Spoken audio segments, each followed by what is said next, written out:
In the cult, there wasn't just physical and sexual abuse. There was, you're talking about entire childhood of psychological and emotional abuse as well. And for a lot of ex-members, sadly, a lot turned to addictions. And a lot of us suffer with depression, with PTSD. And sadly, we've lost a lot of ex-SGAs, so my peers, to suicide.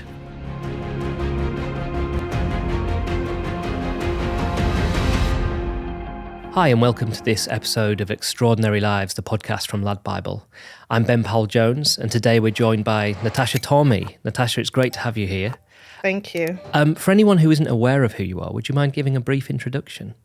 Sure. So my name's Natacha Tormey. I'm the author of Born into a Children of God, a book in which I detail my upbringing in the notorious sect, the Children of God, which is now known as the Family International. It's a cult that existed throughout the 70s, 80s, and still exists to this day, and in which there was quite a bit of scandalous doctrines involved, and which resulted in the mistreatment of many people, including children. During the course of this conversation, we're going to talk about some quite upsetting topics, I imagine. Please do just let me know if there's any point that you want to pause or stop. Sure. Okay, fantastic. So thanks so much for coming in today. And I suppose let's get back to the very beginning of your story, because you were born into the cult, weren't you? Yeah. So the cult was founded originally in 1968 by an American evangelical pastor called David Berg. So he started in the US, but it very quickly spread into Europe and then the rest of the world. So you had the original members who joined. Most of them were very young adults, 17, 18, early 20s at the start. And then as time went on, they went on to have children, who we call the second generation adults, SGAs, who were all born into the cult. So the big difference is that these SGAs knew nothing else about the outside world. They were really, from their date of birth, immersed into this very strange lifestyle, kind of kept in a bubble for their childhoods. So I was born into it in the early 80s and, remained into it until I could legally leave at age 18. So it's quite an interesting story there where you say that, so David Berg, the founder, he was American, that's correct? Yeah. And then you said it quickly spread into Europe. So how are you aware? How does something like that happen? How does somebody start a cult somewhere in America and then for that to be able to spread into different areas of the globe? So already Berg felt like an outcast in the Christian community. His mother was a very famous evangelical preacher, and he thought he was going to have the same sort of success, except that he had he had a bit more radical views on Christianity and how Christians should be living. So he was rejected very much by the mainstream Christian groups, which is when he had the idea to start the cult. But even then, he started to get a lot of negative attention from the press, from parents of people who had joined the cult, who had kind of gone off the radar, and they had big concerns about what was going on. So that's when he decided, America is an evil place. Let's go to Europe and see if they'll accept us more there. And then the same thing kind of happened in Europe too, where before long they got some bad press and some concerns were raised. So then it was, let's go east. Let's go into Asia, into South America, into Africa. Wow. So he was basically running away from the negative press around the globe. And pretty much. So in the cult's height, they were very, very active, predominantly in Asia, South America, countries where they could get away with things. Okay. And what defines a cult? What's the difference? If somebody says, I'm going to just start, I'm in a small town, there's not many churches, I'm going to start practicing Christianity in a community centre with a group of people, what's the tipping point when something can be defined as a cult? I think the main thing is a level of control. And generally, it's control over multiple factors of a person's life. So often it will start with the control of their finances. So in our cult, everyone gave up all their money to the cult when they joined, and everything was shared. No one had their own finances, so to speak. And then there's a level of control over lifestyle when it becomes to a point where you're being told how to live. Of course, in our cult, that became very extreme, as I'm sure we'll discuss later. A control over reproduction, a control over your working life. I think spiritually as well, psychological control obviously comes into play too. And when it gets to that point where the movement is controlling the person to such an extent that they don't have any freedom left, I think we can clearly call that a cult. And then, okay, so to go back to your story, what are your first memories of, because you were born into the cult, you didn't choose to join it. So I guess the beginning of your life that's all you knew. What were your first memories of it? It's very difficult to explain it because that was all we knew. We didn't know anything else. So for us, for many years growing up, I think we just believed everyone lived like this. We didn't really realize that we were different and that we were being brought up in a very strange way. I think the older you get, it's like a slow recognition starts to come into play, where you start thinking, well, why aren't we allowed to leave the house when we want? Why aren't we going to school like other children out there? And little things like that, they start to add up. Why do I feel anxious all the time? Why do I feel scared? And I think in the back of your head, there's something in human nature where something's wrong, even at a very, very young age, but you just don't know what it is because no one's telling you. But so can you give us a little bit of a snapshot of your life, when you're born, which country are you in? What does your family look like at that point? Where are you living? Like, is it a compound? Is it a house on a street? Just explain to anyone who isn't aware what your life was like at that point. So it's important to note, it's like the frog in boiling water scenario. The cult didn't just start out with these drastic doctrines and things like that. It was a very slow, curve over time. That being said, it was only over probably a decade, so not that slow. So my parents joined in France. Contraception was banned in the cult at this time and for a long time after that. So they had 4 kids very quickly, 4 boys, and then they went on to have me. Wow. So I was born in Thailand. They had just moved to Thailand when I was born. And I was raised in several compounds, so we moved a lot in the cult. Again, things had changed very drastically from the early days. Things were becoming quite extreme when I was growing up. So we lived in many compounds. We usually moved every 2 years or every year even. And these compounds were very big houses, usually a collection of buildings sometimes, where you could have 100, 150 people living in it. So they very much operated a bit like an army camp, so to speak, or a boarding school army camp, a bit of the both, in the sense that everyone lived like one commune. There was no individual families. So that's one thing cults often do. They'll break down the family unit.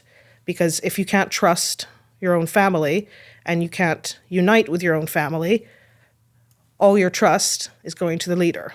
So as a child, were your parents clearly your parents, or was it like the other adults in that area were also given the task of raising you in a way?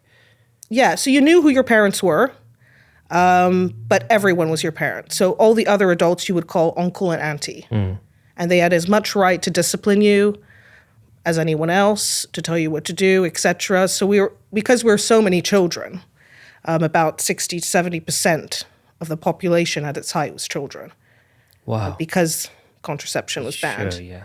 So we were put in straight away, put into groups by age range. So you'd have the nursery group, you'd have the young children, the middle children, the older children. So you were raised in these groups with a teacher, which was any uncle or auntie from that commune that was assigned to your group. So they would be with you all day. They'd often sleep with you as well at night in the same room.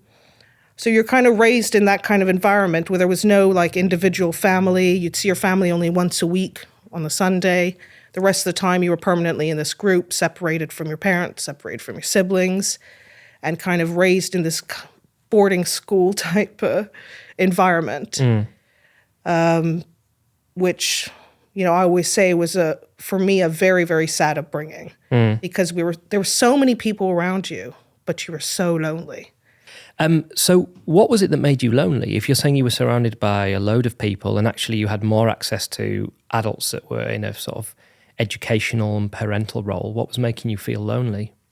Well, firstly, you couldn't trust anyone. So you learned very quickly that you couldn't trust the adults, and you definitely could not trust your peers.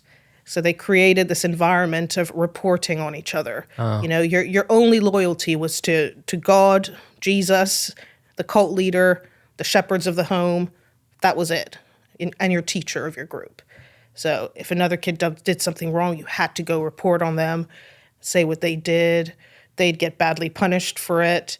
And there was just an environment of high anxiety and stress and complete distrust of each other, even at a very young age, which is pretty sad because, you're separated from your siblings. They'll be in different age groups than you're in. You're not seeing your parents hardly ever. And then you've got that kind of environment you're in 24 hours a day. So I just remember being very anxious as a child. And why was it happening? Like, what was David Berg trying to achieve? Why did he want to set up this cult and create all these rules and separate the children and make, what was he trying to do? Well, it's all about control. So when I was growing up was when the doctrines were at their worst, their most extreme, I would say. But he believed that it was his job. He was the prophet of the end, a reincarnation of the prophet Moses, and that the cult's job was to raise an end-time army. So that's what we were. Wow, okay. We were being raised to be soldiers for God in the last 7 years of the earth, which Christians call the end time, which is when the Antichrist comes in and tries to eradicate all Christians and kill them off. So we were being trained to fulfill this great destiny, which again was a lot of pressure growing up as a kid. But we had constant psychological training, doctrine training, a lot of reading Berg's publications, memorizing his words, etc. We had practical training as well, how to survive in, forests. So he thought this would be like a genuine sort of apocalyptic fight? Absolutely, yeah. Wow, so you'd be out there... We were told, we would be on the run for at least 3.5 of those 7 years. And he predicted dates too, so he predicted several. But I remember one key date he had predicted was 93. And that's when, the Jesus was going to come back and all that. So I was expecting to die around the age of 10, 12, because we were told, most of us were going to be murdered as martyrs for God. And we kind of had to just accept that fate. And was he, because quite often with these kind of people, the Antichrist is then used as a way of describing types of people that already exist on Earth. Was he like that, or was he actually saying like there'll be devils and monsters reappearing that you have to fight with? The Antichrist for him was an actual man. Right. Who was going to take over the world in its entirety. And he was going to exert full control over everything. He was going to ban all religions. He was going to make everyone have a chip in their forehead or their hand, and just have full control over everything. And it was our job to fight him and his armies. And how were you fighting him? Like weapons, guns? What was the fighting? Well, we were supposed to get superpowers. Okay. So there was supposed to be a point in the end time where we would receive superpowers from God, be that, we could do lightning bolts from our fingers or throw fire through our eyes. So where is he getting that from verses in the Bible, or did he just start to invent things? He based a lot of his stuff on things from the Book of Revelations, but obviously he also received most of his information through his gift of prophecy, which is hearing directly from God. Now, of course, we didn't know until much later that he was a raging alcoholic. So, okay. Yeah, a lot of his rants were under heavy influence of alcohol. Okay, so I guess let's go back to so you're born in Thailand, and how long did you stay there for? So we stayed in Thailand about 10 years in many different communes. We then moved on to Malaysia for a couple of years, Indonesia for a year, and finally back to France and bounced to Reunion Island and a bit everywhere. And so is he buying these communes? Is he creating, or is he renting space? Where's the money coming from to generate the ability to move whole groups of people around the world? So there are several sources of income, depending on the period of time it was in. At the very start, a lot of their income came from incoming members, because when you joined, you gave everything. If you had an inheritance, that inheritance went to the cult. Wow. After that, they did a lot of selling, posters and things. They did a lot with music. They had in France, for example, in the 70s, they had a very famous dance and singing group called Les Enfants de Dieu, the Children of God in French. And they were actually on TV and everything. Of course, and they were cult members? Yeah. Wow. And they were just like a pop group? Super popular, yeah. But even later on in Thailand, for example, they had a lot of very big dance troupes and stuff, and some of their singers became very famous. They didn't always use, the Family International. They would use a lot of other names, depending on which country they were in. So because at this point at the beginning, it was called the Children of God, right? Yeah. And that name had maintained through your childhood, is that right? No, there was a point, it was probably around the time I was born. I don't know the exact date, but there was a point where they changed to the Family of Love and very quickly to the Family International. So again, all of this was part of the, escaping bad reputations. Yeah. No, we're not the Children of God. We're not. We're the Family International. Right. We were a completely different cult. We disbanded the Children of God, but it was all the same people. Right, okay. It was, they were quite savvy in that way, and they became even more savvy with time, where legally they knew exactly how to twist things and slip out. When you're moving around the world like that, so when you move to Thailand, are you picking up Thai members, or is it like the same kind of group of people moving around? Were you collecting different nationalities of people as you went? Yeah. Yeah. Yeah, it was a very multicultural place, so there were quite a few Thai nationals who joined as well. But from a fundraising point of view, so you had a period where a lot of the fundraising then started to come from flirty fishing, which is one of the most scandalous doctrines that the cult is most well known for. Okay. So that began, again, nothing just happens overnight. It's always small suggestions that lead to other things. So it started off with David Berg believing that, first he introduced the law of love, which was a law, he said, anything was permissible if it was done in love, with love. Oh, yeah. God. You know where this is going. Yeah. So first, that very much affected adults. So there was a lot of sharing, they called it, that started happening. So this is over like 10 years. They went from being quite conservative, no sex before marriage, things like that. Then they said, actually, it's okay for people to have multiple wives or multiple husbands. So threesomes started happening. Then sharing started with the law of love. So that was the idea that to obtain full unity in the group, adults should share their partners with other adults that did not have a partner. So it was the idea that no one should be frustrated in that sense. Out of love, you should, let your wife go and help out that lonely member over there who doesn't have a wife. And they still have the no contraception rule. Yeah. Right. But very quickly, that just went to complete extremes. It was not at all about single people anymore. It was everyone sleeping with everyone. Married, not married, orgies were happening. Sharing schedules were put up in some homes. Some homes where, there was more control, the more radical communes, which are a lot of those in Thailand. So there'd be a schedule, and the shepherds of the home would decide, tonight, you're sharing with that person, you're sharing with that person. So over, a year or two, it went from conservative to you don't even have a choice who you sleep with anymore. So that feels fast to me, because to go from over the period of a year to go from to conservative Christianity to basically the flip of what, the way that most sort of conservative... It may have been more than 2 years, but it's certainly Wasn't more than But it feels like it's, when you look at, he was Yeah. American originally, and when you look at conservative American Christians, they're very much against that way of life. And the fact that, do you think that was because that was something he truly believed was the correct thing to do? Or do you think it's just something he wanted to do? Where was his thought process coming from, do you think? I think he was, for lack of a better word, with all we know now about him, he was a sexual pervert, a complete deviant in that sense. He used to get prophecies and dreams about sleeping with his own mother, So I think a lot of it was about control, but then a lot of it was that he was fulfilling his own strange fantasies in some ways. So during this big sexual revolution, as they called it, he also requested that women send in striptease videos to him.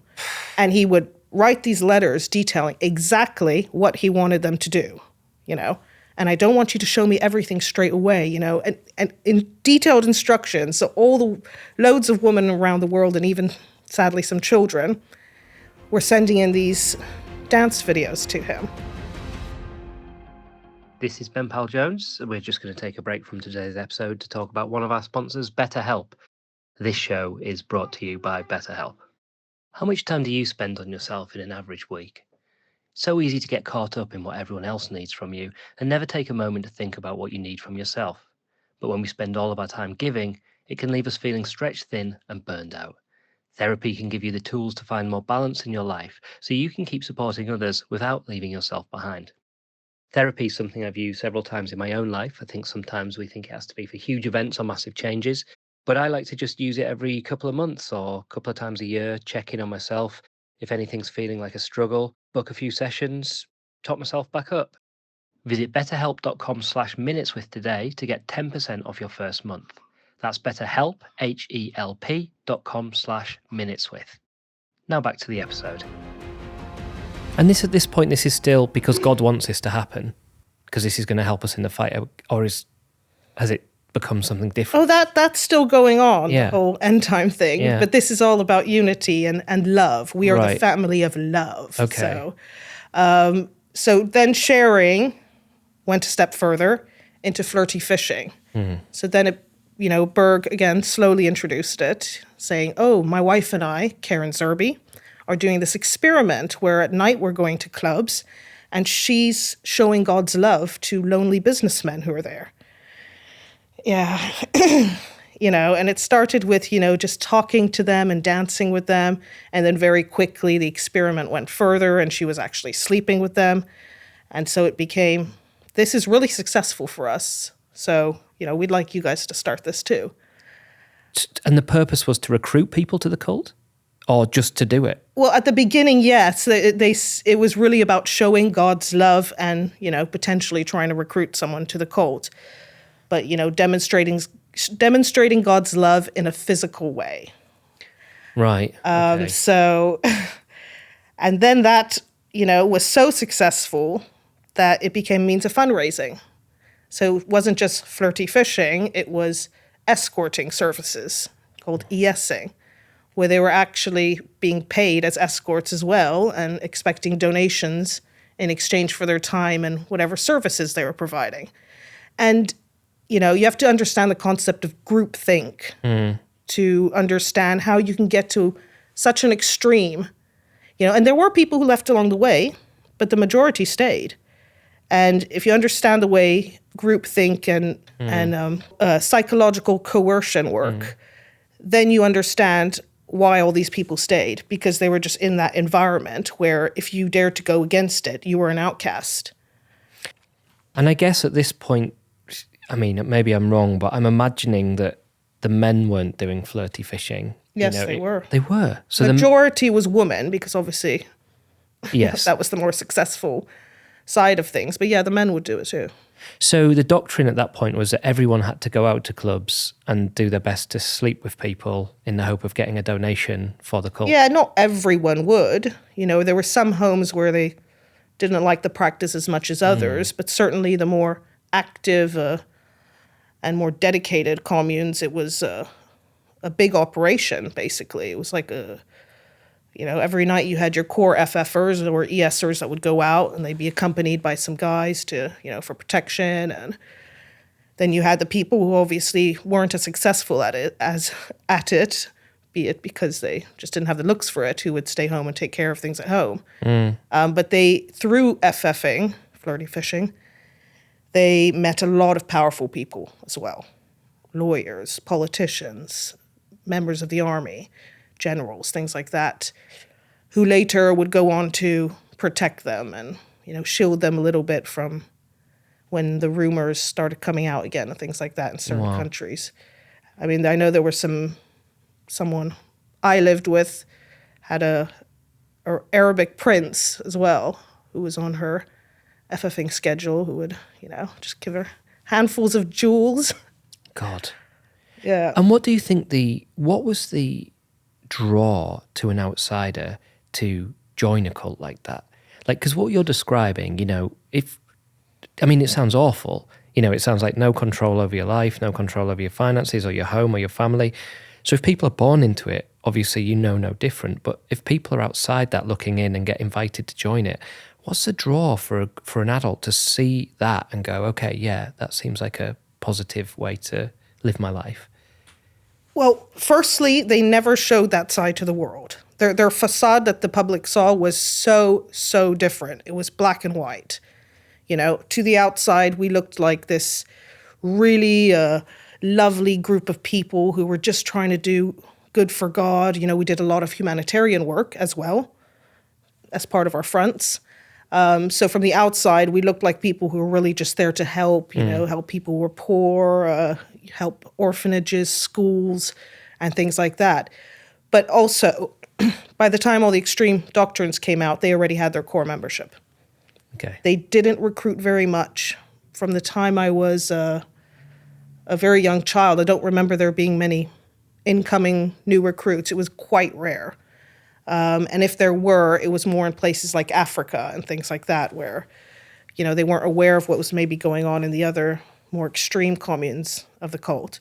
So but then they also didn't tell new recruits what was going on. You didn't join the cult and, hey, going to go flirty fishing tonight.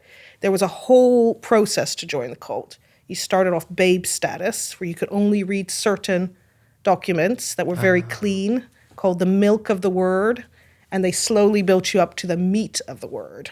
Okay. Which was the more heavy-duty stuff. And that's the frog in the pan of hot water you described earlier, Yeah. where you, as you developing, being part of this, going further into it.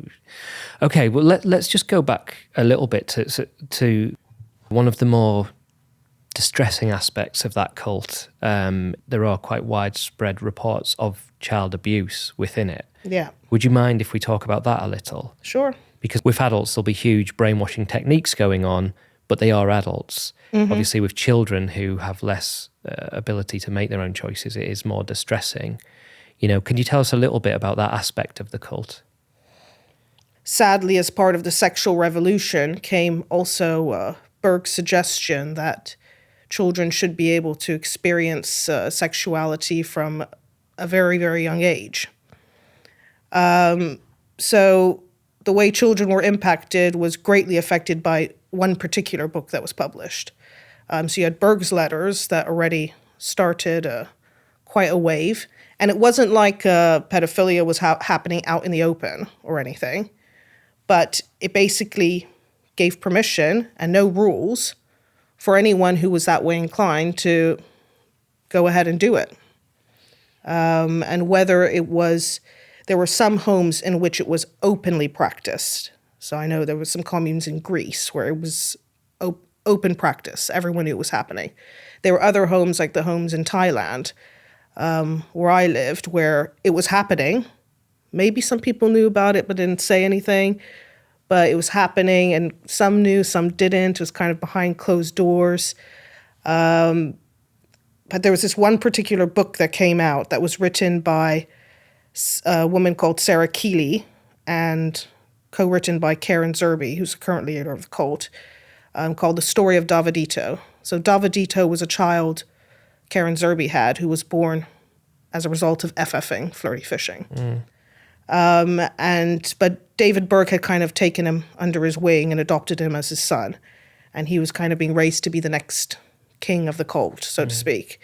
And this book was all about the different ways they were experimenting with raising him, including, some pretty disturbing, detailed accounts and photographs of him being sexually molested when he was a toddler, from the age of 1, 2, and onwards. So when that book came out, I mean, there are some adults in the cult who say they never took it as an instruction to abuse. They took it as a doctrine experiment. And there are others in the cult who really took it as, this is what we're going to do now. So unfortunately, because children don't always talk when they're abused, it wasn't until quite a bit later that I think we realized there was a lot more sexual abuse that happened than anyone could have imagined. Mm-hmm.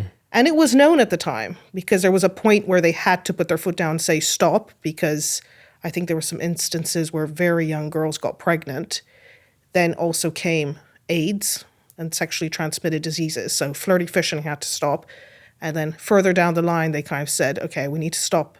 We need to ban any type of interaction with children because of all, it was starting to get out. There were starting to be rumors and stuff. But before that, it was very much, it just went on. And after that, it went on as well, where they would issue an official letter saying anyone who does this touches children is going to be excommunicated. And then just behind that would come a bar letter, burn after reading.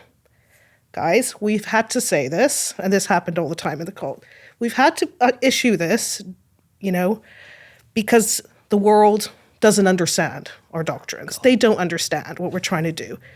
So yes, we need to stop doing it, but just to let you know that we stand behind our doctrines, and we still believe there's nothing wrong with things that are done in love. So, the mixed messaging. So they'd send a letter like that, and then the adults would read it and then destroy it so that there wasn't evidence that they'd said, discard that previous one. And there were so many documents that were destroyed. Luckily, some ex-members actually stole a trunk of them that hadn't been destroyed yet, and that's all the evidence that's online now. Without that, we would have no evidence, really. And what happened to the boy that was being raised by the two cult founders? Oh, that was extremely sad. So Davidito, who later was known as Ricky Rodriguez, he went against his mother at some point. After his father died, his mother took over. Even though he was being raised to be the next leader, he started traveling and listening to his peers and finding out all the abuse they went through as well. He went through terrible abuse too. And he tried to rebuild his life in the outside world, but he just didn't manage to get there. He was so haunted by everything that happened to him, and he felt some kind of responsibility because of his position in the cult. And he spent some time looking for his mother because he wanted to kill her. And instead, she's been living in hiding for decades. And instead, he found one of his nannies, one of the ones in the infamous book, who abused him. And he killed her and then killed himself. Oh, my God. It was absolutely tragic, but it was also a huge event that caused a lot of the younger generation to leave. Because then we thought, nah, if this is the child of the cult leader, and things were so bad for him, this was just crazy. We need to go. And I do you mind me asking you about your experiences? Because I know you had some deeply unpleasant experiences along the lines of what we've been discussing. Yeah, sure. So I was sexually abused at the age of 4, multiple occasions over about a year. It was someone who was assigned, one of the uncles who was assigned to take care of my group of children. These were people who had absolutely no childcare experience, and, it was considered a lowly job as well. All the super smart, super popular people were the fundraisers and things like that. So it was kind of all the riffraff were put on child duty. But he was a Filipino member of the cult who took advantage of his position, really. And I know that he did it to another girl, at least one other girl. And my father actually excommunicated him a few years later because he found out about the other girl. I didn't say anything till I was about 10. I don't know why. I just felt so dirty. It's just, you just didn't feel like you could trust anyone enough to tell as well. Because you could see sometimes someone would say something about someone touching them, and then they go and get their mouth washed out with soap, or they'd be put on silence restriction for a week. You know, you were punished and called liars all the time, so... It must have been confusing too, because from what it sounds like, there was actually mixed messages whether it was actually a bad thing anyway. So as in, when the people... Well, that's it. And that was the main thing, is that you didn't know it was bad. No one ever told you. It is until much later, it's not okay for someone to touch you in that way or to do that to you. You know, so you had no idea. You were being told by this abuser that he was showing you God's love. But at the same time, you felt so sick to the stomach when it was happening, and so just horrible and scared and disgusted. It was very, very confusing, especially when you're that young. You know, at age 4, you just don't have the mental capacity to deal with a situation like that. So did your abuser remain in the cult for several years with you? Yeah. Yeah, until your father... Well, thankfully, he was only in charge of our group for 1 year. Okay. So that put an end to it at least at some point. But then, yeah, my father found out he had done something to another girl, and he excommunicated him. But then, you know, it happened all the time. People were excommunicated, and then you'd go to another commune, and there they'd be. Oh, really? They were let back in because they'd repented. Oh. That happened a lot as well. And I mean, you said that you became aware that something felt wrong about the cult. You know, like you say, you'd grown up there, you'd been raised in it, you're progressing through life, that's all you're told. And you said earlier that you're told that everyone else doesn't understand, the other Christians don't understand, they've turned away from the true word of God. What was the point in your life where you started to feel like something might not be everything that you've been told? Oh, much later. I think it was only because the cult started having some legal issues around 93, 94, just around the time Berg died. So there were raids that took place because there had been reports in several countries that there was a lot of child abuse going on in this cult. So the homes were raided by police and social services in certain countries. It was like a simultaneous raid across the world. So oh, wow. Yeah. So like they'd all sort of communicate? I believe so, because it was all around the same time. So there must have been some kind of coordination going on. So some homes in South America, Australia, France. None in Thailand, no. Yeah, I think that was it. England maybe as well. And that led to, there was a big court case going on at the same time in England, though, with it started as a custody court case. There was a grandmother who was trying to get custody of her grandchild who was being raised in the cult, but it turned into the cult being on trial. So all of this media attention was happening, so they had to clean up their act at some point, and they had to stop being so obvious and so, you know, standing out so much. So they ordered all the big communes to break down into smaller units and disperse type thing. So when we ended up in a smaller unit, we then moved back to France. It was kind of just my family. It's the first time we were alone as a family with just one or two other members passing through sometimes. So we started to have a little bit more access to the outside world because growing up, you know, in these big compounds, you never left the compound unless it was to go fundraise or to go renew your visa or for something specific, you know. You couldn't just interact with outsiders. That never happened. You were always being watched, being, you know, told what to say and things like that.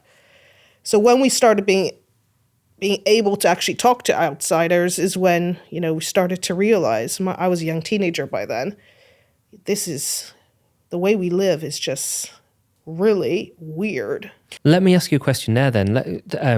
Just get a bit of detail. Can you explain how you lived? What was the day-to-day in the cult? You know, why was it weird? Why was it different to what somebody that was raised in France as an average teenager might experience?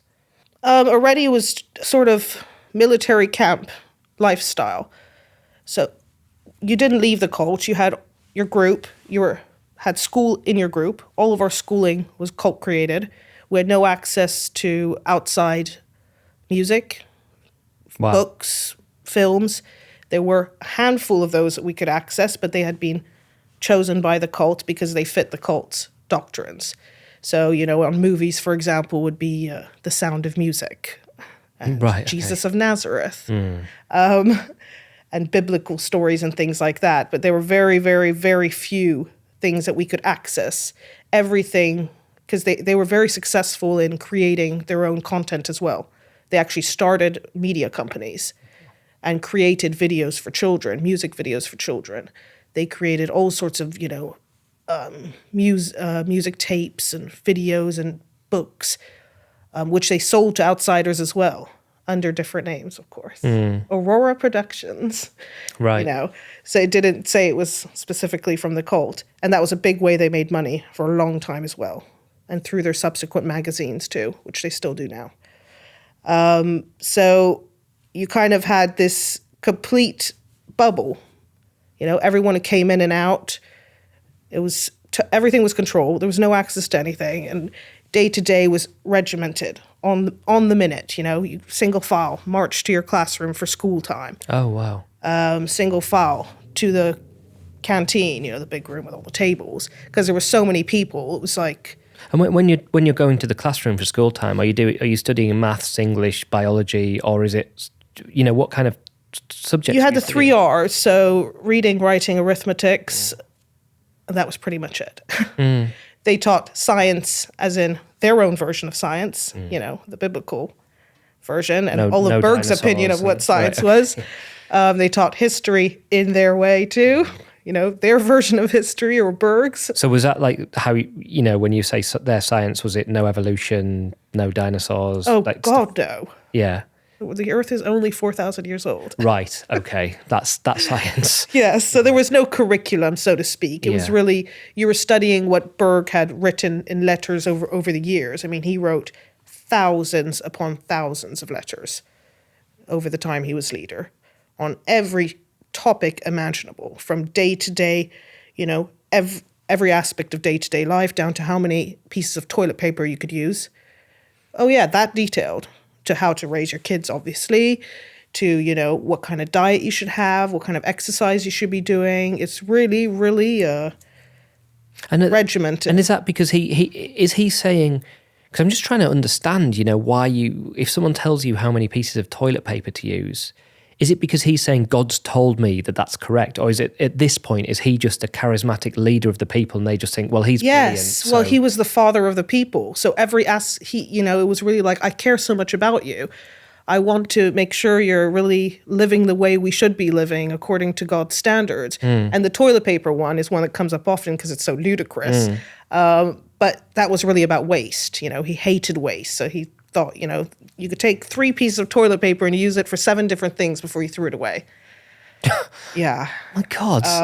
But yeah, it was really that controlled. And how because he, as a leader, he must have been sort of charismatic. Did you ever meet him? No, very few people met him. Oh, really? So he wasn't standing at the front of the commune? Very quickly, from the beginning, when he left the States, it became his core leadership circle, and they went into hiding, and that was it. We didn't even see a photo of him until after his death. It was always a cartoon depiction of his face. Wow. And then so he'd just be sending these letters out to everyone that the communes would, but you weren't, Well, this is one of the most incredible things about Berg. I'm not 100% sure, but I think he is the only cult leader who has ever managed to do that, to successfully maintain such a high level of control over, 10 to 15,000 people without them ever meeting him, without them ever being in his presence. He was that charismatic through his words, and he had that level of control through his leadership team. So he lived in hiding for the majority of his life. Yeah, because when we've been talking so far, I imagined that it was him moving to Thailand and saying, right, we're moving here now, setting it up, then him moving. Oh, no, we were everywhere across the globe. Even in the West, which was evil, he still maintained smaller communes there. We were absolutely in every continent. And that was his aim, was to be, international. Hey, this is Ben-Powell Jones. We're just taking a brief break so I can tell you about one of our sponsors. A brand new 6-part podcast from Message Heard and Podimo, Who Robs a Banksy follows journalist Jake Warren as he sets out to explore the stranger-than-fiction tale of the man who kidnapped a Banksy statue from the middle of central London in broad daylight and held it to ransom. The act would lead to an almost 20-year war of bad blood, relations, and legal battles that are still being waged today, and it all comes down to one man and one vendetta. But it doesn't end there. The story will take us on a journey through UK's most subversive subcultures, from art heists and art terrorists to 80s football hooliganism and the 90s illegal rave scene, even fetish parties. And throughout it all, Jake will be trying to get a hold of the most elusive and famed anonymous artist in the world. In the new 6-part series, host Jake Warren speaks to Tiger King of the art scene Andy Link and those closest to Banksy himself, exposing their 2-decade-long feud and attempting to track down the world's most elusive anonymous artist. Who Robs a Banksy is available now wherever you get podcasts. To hear the whole series ad-free, subscribe to Podimo UK on Apple Podcasts. Now back to our episode. So when you see documentaries on cults and the brainwashing that goes on with the people that join them or that are born into them, it's usually by a couple of people who are very good at that, but it's usually face-to-face or mass groups. So how was he able to... Do you mind the term brainwashing? Is that an okay term to use? That's fine, That's fine. How was he able to brainwash adults without any... when adults were joining, how was the cult able to... we spoke earlier about the gradual slope into it, but I'm just trying to put myself in this position. How would they persuade me that my lifestyle was evil, I was doing the wrong thing? If I joined that cult, I'd be guaranteed, a place in heaven or whatever it was. What were the techniques they used if he wasn't there face to face? Well, they were very good at recruiting. Firstly, everyone became very good at recruiting. They created this kind of on-fire excitement in people, and they were very, very persuasive.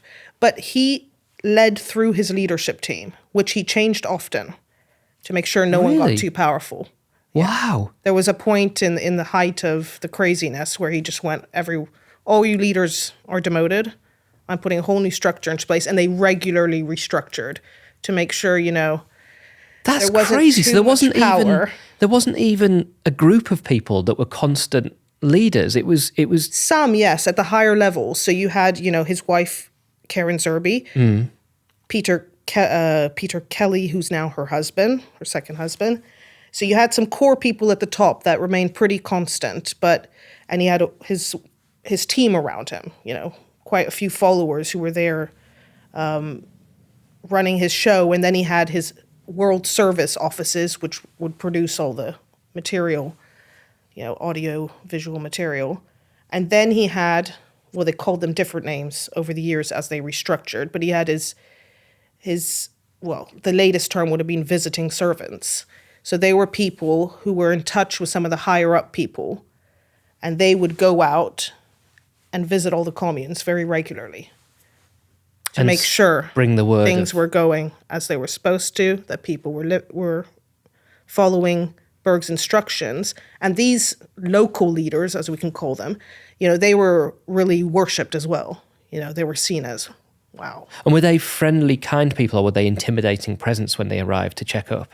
Oh, both. Right. They would put that lovely smile on and I am a servant of God, but there was a great authority over people, a control over people, and, it's very simple. You don't like what's going on here, get out. And were there ever, you mentioned earlier about mouths being washed out, were there ever punishments for people who weren't behaving in the correct way?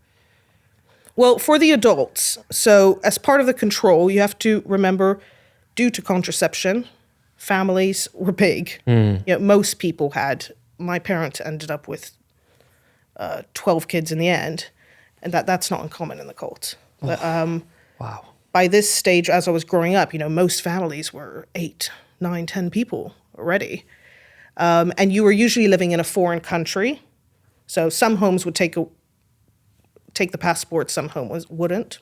So that wasn't necessarily a means of control. But even if you wanted to leave, what are you going to do? You've got this massive family. You've got no access to significant finances, certainly not enough to fly 10 children and a wife back to mainland Europe, let alone, what are you going to do when you get to Europe? You've never had an official job. You've never contributed to a pension or any social thing. You were completely and utterly trapped. And what was your option if you started to complain? Go.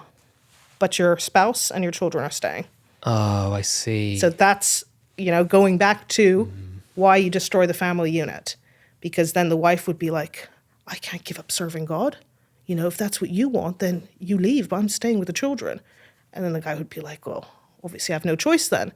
And it worked the other way around too. And I guess at that point they've disconnected from their parents. As well, of course. You're isolated. You haven't spoken to your parents in 20 years. Of course, there were situations where, people got in touch with their parents and got rescued. There was one situation in Thailand where a man had stayed with the children. And the woman went back home. I think she was from the US. And came back and kidnapped her children from the cold. There's a documentary about it online. It's quite interesting. But that was rare. Most of the times it was either you stay and you shut up, or you go and you lose your family. So there wasn't a threat of violence or those kind of punishments. No. It was much more psychological than that, the control methods. Yeah. The children, of course, there was a lot of violence towards us. What, like corporal punishment? Yeah. Oh, really? Oh, they strongly believed in spare the rod, spoil the child. Oh, right, okay. So there was a lot of very harsh physical discipline.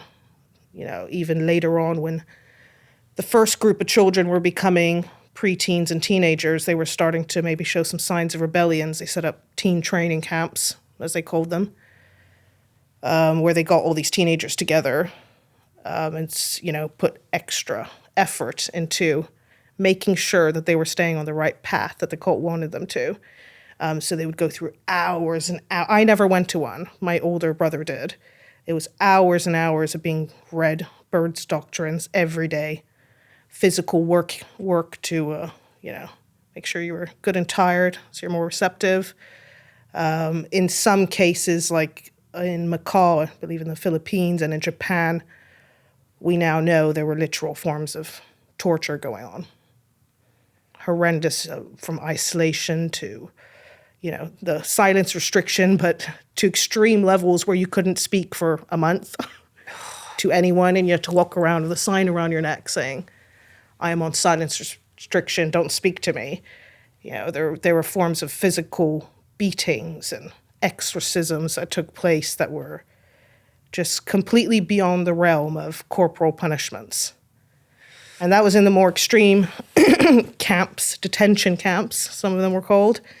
But in the average home, physical discipline just became part of your daily life, really. Right. Okay. There's a lot to take in. Every time we go into a new area of it, the things you tell us are just sort of more and more horrifying. When you mentioned earlier about Berg and the fact that he was in hiding for years, ultimately, as soon as he left America, him and his wife went into hiding. Was he rich? Like, was he in hiding in a mansion somewhere with servants, or was he in hiding as we think of, terrorist leaders in hiding, moving around from, A bit of both, because there was a point where he was looked for by Interpol. He was on their wanted list for prostitution because of flirty fishing. Okay. And when you've just said that, that's so true. As in, I was listening to flirty fishing going, oh, wow, that's a weird thing the cult did. But it was just prostitution, wasn't it? I always like to call it what it is, religious prostitution. Yeah. It's that simple. Except the poor women weren't even allowed to keep the money. Yeah. So, but he traveled under fake IDs, fake passports, him and his surrounding. They moved a lot, country to country, to make sure no one could really ever figure out where they were. Only his very, very core circle ever knew where he was or what name he was operating under. But at the same time, he also lived a life of luxury, because every home would give, I believe it was about 14% of their income every month It's the like leadership. a tithe kind of thing. Yes, that was tithe, exactly. And that would apparently go towards the running costs of the whole leadership team and all that. But I mean, we know he always lived in houses with lovely pools, had access to the best food. And as for servants, of course, that was just the cult members. That was their job, so. Okay, so when I want to get the order right, actually. So when you'd moved back to France, and you're talking about the time when you'd moved back just with your family, was he still alive at this point? No. No. So did he die while you were still in Thailand? We were in Malaysia when he died. Okay, and you were what age? I would have been just 10. 10. So quite often in these circumstances, I think when the central leader of a cult, not always, but if they die or pass away or they're arrested or something, it's very hard to maintain it and keep it going and keep the cohesive whole. So how was that presented? Like him dying before the prophecies had been realised that you said 1990s, he was talking about the Antichrist coming back and stuff. How did they manage to keep the cult together and running as they wanted it to? And who took over from him? So his wife, Karen Zerb, took over. There was a whole series of letters that came out where Berg had passed the mantle onto her. She was the chosen one to pick up the mantle and become the next leader. But I think essentially, if you look at their entire history, things kind of went downhill after his death. Okay. So she did manage to maintain control, mainly through bringing out a lot of her own innovative doctrines and things, and she tried to really say, hey, I'm not Berg, excite the younger generation and things. And was she getting messages from God as well? Yes, of course. So now she was the... Yes. And how many people were in the cult at this point, at its height? At its height, about 10 to 15,000. God. All in all, 30,000 people have passed through the group, approximately. Okay, huge. At any one time, at its height, it was about 10 to 15,000. Okay. And again, about 70% were children. Okay. A massive population of second generation.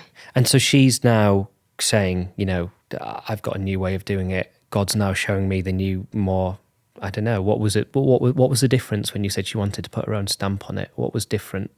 Well, she tried to eradicate a lot of the practices that Berg had brought in that she knew, because around the time he died, there was a lot of attention from authorities and the media.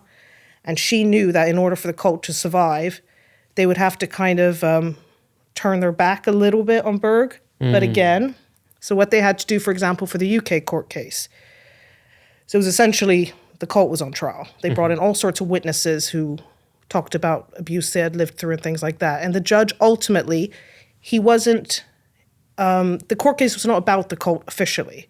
So he couldn't do anything about that. It was about custody. But he did say in his ruling, which is hundreds of pages long and very interesting, that he did find that there was systematic abuse across the cult and that it was institutionalized. So the cult, in order to win the custody case, they had to write to the judge renouncing all of Berg's doctrines on child sex and all that, which they did to win the case. The custody case for children that were in the cult? For a child. A child. It was a one custody case that turned into the whole cult being on trial in the UK. Okay. So they did that letter just to be able to get custody of that kid. As a cult? Back. So the cult wanted, or was it the parent of the child that was trying to get the kid back? Or was it the cult? Grandmother was trying to get the kid out. Right, okay. The cult spent millions fighting the case. To keep the child... Because it became the cult. Okay, right. Sort of on trial. So they were forced to renounce Berg's doctrine on that. And of course, right behind that, Zerby then published another letter to her followers saying, we only had to say that to win the case. All that again. You have to remember that Karen Zerby, even when Berg was alive, was extremely powerful in the cult. So like I said, he was an alcoholic for many, many years. And she was really the one running the show most of the time. She's the one who wrote the story of Davidito. She's the one who would take down his words, was heavily involved in the final drafts that would be sent out. But then over time, after Berg's death, she kind of tried to imply that everything was Berg. That, that's the big issue we have now, is that no one's looking at Karen Zerbe when she was so involved in everything that happened. But you were saying earlier that she is still on the run as well, right? She's in hiding. Is that right? That's right. We know her last name change legally was Catherine Smith, but we have no idea where she is. Anywhere in the world. Rumored around Mexico somewhere, but... So, okay, so you have moved back with your family to France. There's more access to the outside world. You're now, how old, sorry? At that point of time, I was about 13. 13, okay. So is this the point in time you start to realise something's up? You know, the outside world is not as horrible as you might have thought, or... Absolutely, yes. That was the first big shocker for me was, these systemites, as we called them, they seemed to be really nice people. They didn't seem to be evil at all or scary or, and just generally the way the outside world seemed to function just didn't seem wrong to me. And then more and more, the way we were functioning seemed wrong to me. And that was around that time in the cult, a lot of SGAs started leaving, second generations. It started with a small handful who left, who were heavily criticized by the cult leader, of course. They were called demons, and, we were always told that really bad things would happen to us if we left the cult. We'd all become drug addicts and die and get murdered and all sorts of things. So there was a huge fear about leaving, but luckily once the first batch left, it just kind of started to roll. As kids were becoming of age, they were starting to leave. And more and more left until pretty much the majority of SGAs left the cult in the end. Wow. Over time, because of course you had to get to an age where you could legally leave and be independent. And was that 16 or 18? 18. 18. But I guess it depends on which country you were in. Certainly in France, it was 18, yeah. So was there a specific point in time you sat down with your family and said, look, I'm going to leave? Yes. Luckily, I had older brothers who had already left. Right. So the worst was when you were the first of the family to do it. But I had some who had already left, so it wasn't as difficult. But then it was horrible in a way because you knew that you were causing the greatest disappointment you ever could to your parents, who really believed that was the life that you were chosen for. That was your ultimate mission in life, was to grow up to be this person in the end time. So yeah, it was difficult having that conversation, and even more difficult after you left because you were treated like a backslider or traitor of some sort. So can you talk us through what it was like to leave? What did that look like? Was it a slow process, or were you suddenly, this is how I've lived my life and now the whole world's opened up to me and I'm living in a flat somewhere? What did it actually mean to leave? I think the process was over a few years. But by the time I got to around 16, 17 years old, I knew I was going to leave when I was 18. I just had to bide my time a bit. It was incredibly scary for me, very, very frightening, because, we'd been told the outside world was a dangerous place, that bad things happened, especially to people who turned their back on God. So, you had all that fear of being punished by God and bad things happening to you. And then from a practical point of view, we really didn't have the knowledge to live in the outside world. We hadn't been brought up to know how to open a bank account or how do you get a job, especially when you've had no formal education. You've been homeschooled your whole life in a very questionable amount of education was given to you that was very strange and not really adequate to get any kind of decent job on the outside. So it kind of felt like you were just thrown out there. You wouldn't get any support, financial or practical, from the cult or your family. You were just set, you want to leave, go. And you had to learn very quickly how to survive on your own. I had met someone at that point, so luckily I had somewhere I could live in the early days. But the whole process was extremely difficult, and it was really over a decade at least, before I even felt remotely like I was part of society. Because, it wasn't even just the practical things that I had to learn to do from scratch. It was just the way I was, for example, the way I talked. I used terms that were very strange to outsiders because they were cult lingo and cult terms that we used. So you always kind of felt completely out of place, like you didn't belong. And that was very difficult psychologically. And would you say to people that you met after a couple of years, would you say, was the cult something that you felt embarrassed and ashamed about, Yeah. that you didn't want to talk to new people about? Or was Definitely. Yeah. Because I think once or twice I had tried, and I saw the way people looked at me differently after that.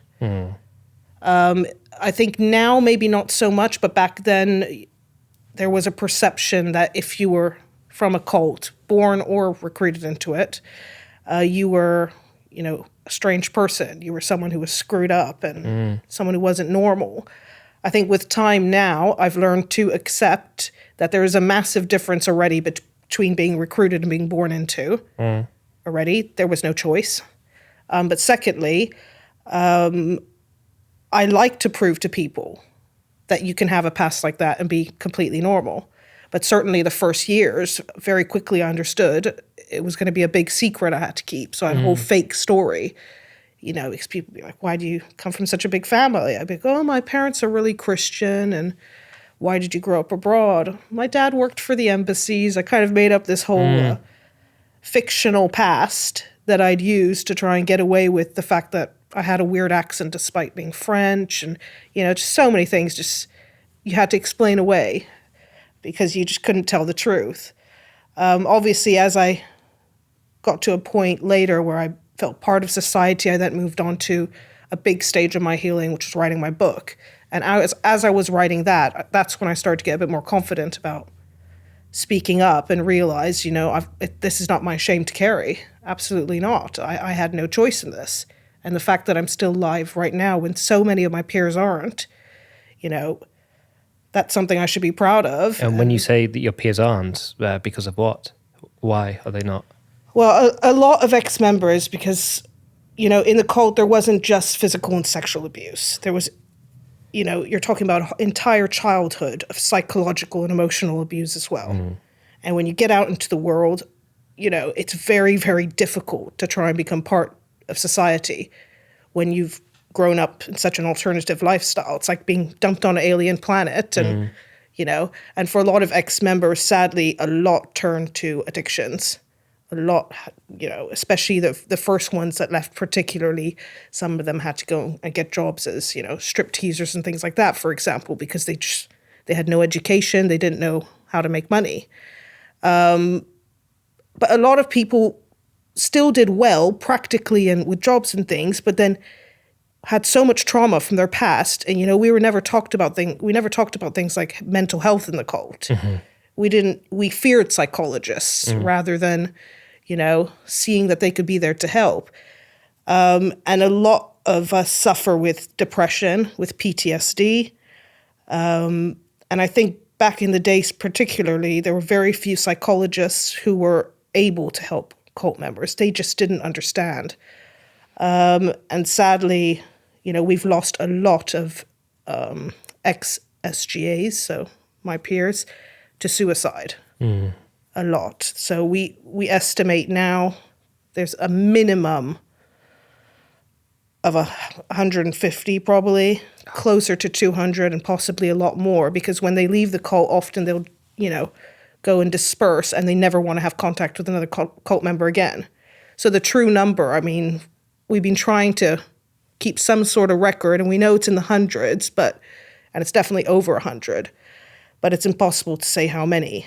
But we still have suicides today. We still have every couple of months, every 3 months, we hear of another one.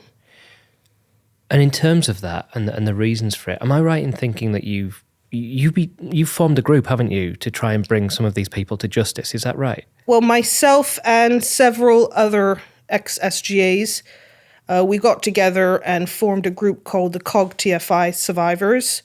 So COG for Children of God, TFI for the Family International. And we decided, we need to do something now because it's been so long they've been getting away with this. The cult still exists. Karen Zerbe's still out there. There's not even an arrest warrant out against her when there is so much evidence against her that can be easily found online. There's so much evidence given against her in testimony as well, be it from people speaking out to the media or even affidavits that, you know, the FBI and Interpol, for example, they've have many, many files on the cult. They have many, many affidavits on the cult, and yet they've done nothing. Absolutely nothing. And she's just out there living a free life. In hiding. Last reported was hiding somewhere in Mexico, but we really don't know where she is. But then, you know, that's something that an enterprise like Interpol or the FBI, they could find her easily if they really wanted to. But it's the fact that they're not even looking that outrages a lot of us ex-members, because we feel like, you know, we've been speaking out for so long and no one's doing anything. And we're being told there are two big factors. So it's the international nature of the crime. So, for example, the man who abused me, he was a Filipino national who abused a French national in Thailand. So where do you even start? Plus, everyone used fake names in the cult, so I had no idea who he was. Like many people don't have the real identity of their abuser. I did find out who he was. I got a tip-off after I went public and my name came out. Wow. So I knew exactly which city he lived in Philippines, that he was part of a church, that he had a young child and was married. I got recent photos of him as well. Really? And did you find his name as well? Yes, I did. Wow. But all I could do was write to the Filipino Justice Organization, and that went nowhere, of course. So what's my next option? Nothing. And so many of us are in this same position, or there's issues with statute of limitations, which should not exist for sex crimes. That's a big thing we talk about as well. Any crime that happened to a child particularly, there should be no limit on when you can report it, because you know, by the time you're ready emotionally to do so, they just turn around and go, well, it's too late. Should have done that years ago. But we've had two very successful convictions in the UK recently against abusers, not against the cult. But what we're saying as a group is we need the leaders to take responsibility now. We need them to be searched for by Interpol or by the FBI. You know, you're telling us there's an issue with countries and time, but that wasn't an issue with Weinstein. That wasn't an issue with Ghislaine Maxwell. That wasn't an issue with Epstein either. When the media is paying enough attention to something, suddenly it's possible to find these people and bring them to court. And that's what we want, is to raise enough media traction to get someone interested in looking for Karen Zerbe and making her answer for her crimes. Do you think that it's possible for anyone to join a cult? Not as, you know, not be born into one, but any grown adult. Do you think it takes a certain type of personality to be able to be brainwashed into something like that? Or do you think it's possible for anyone to fall into that? Already, I never use the term join a cult. You're recruited. Okay. They're professional recruiters' cults. I think absolutely anyone could be dragged into one because they're so adept at changing as well. They adapt with times. So, for example, right now, they're estimated to be about 1,000 cults who are active in the UK. But they're not going to look like the Children of God or anything like that. A lot of them now are through other things that attract people. They're online communities, yoga, running groups even, I've heard of. They pass under all sorts of different, more modern things that are more attractive to people, and using more modern technology, social media, so that they adapt the way they work all the time, and their front adapts all the time to fit in with whatever is acceptable in society. So it really doesn't take much to be pulled in. I mean, in our cult, you had people who were highly educated with PhDs, just like you had drug addicts who joined. You had rich people. You had Fleetwood Mac's guitarist, Jeremy Spencer, who joined and was in for many years. Wow. Yeah. So, yeah. All walks of society. I think you just have to have that combination of being at maybe a point in your life where you're searching for something, or you may be a bit dissatisfied, or you need a change, or Maybe there needs to be that little spark. But as far as what kind of person, no, I don't think there's any stereotype. And the cult still exists today, as you mentioned. How does it look today in terms of an organization? Is it still doing the big military-style camps, or is it in smaller groups? So they're much smaller now. I think they're just a couple thousand people, and they call themselves now an online church. But we don't really know. We know they're still active. We know they're active in many countries still, but they're so secretive about their activities that we don't really know. Though we did hear recently that they were still occasionally recruiting people. So that was interesting for an online community. I guess my final question to you is, as someone who's lived a life that's really quite different to most people, what's it taught you? What's the lesson that your life's taught you? I think predominantly to never give up. Because if I give up, I feel like the cult wins. And probably my view of humans in general, never to judge people, because I've seen what trauma and pain does to people, even years down the line later in life. Even now, there are a lot of ex-members, some of who I know personally, who struggle very much with addiction still, multiple addictions generally, who are constantly feeling suicidal. And I guess that it's made me understand just what actions can do to a child. And I think it's really important in general to be very mindful of the way you speak to a child, the way you act with a child, because the repercussions later are, it could have been an experiment for them, but what they did was raise an entire generation of people who struggle every day just to stay alive, because, they have so much pain in them. And if you could speak to anyone who is listening to this, that's in a position you're in when you'd started to realise something wasn't right and probably had that fear of the realisation, what would you say to them? I would say don't be scared to make that jump. It is going to be the scariest thing you'll ever do, but there are more and more people out there who will help. There's a lot more awareness now of the impacts of cults, of a cult upbringing or a cult experience. There's a lot more associations out there who are willing to help even practically and with practical things to get you set up and things. And a lot more therapists out there who are trained now to deal with this kind of trauma. So yeah, I'd say it's scary, but take the leap and get out while you can. Don't give them any more of your life or your time. Natacha, it's been amazing having you in, and it's a really, really fascinating story, and thank you so much for being so open and telling it so well. We really do wish you all the best. Thanks for coming. Thank you very much for having me. I looked to the side of the cutter, and she had a jar with things in it, clitoris, labia majora, everything that she has cut previously, and then being sewn whilst you are fully awake is one experience that I don't think I will ever forget.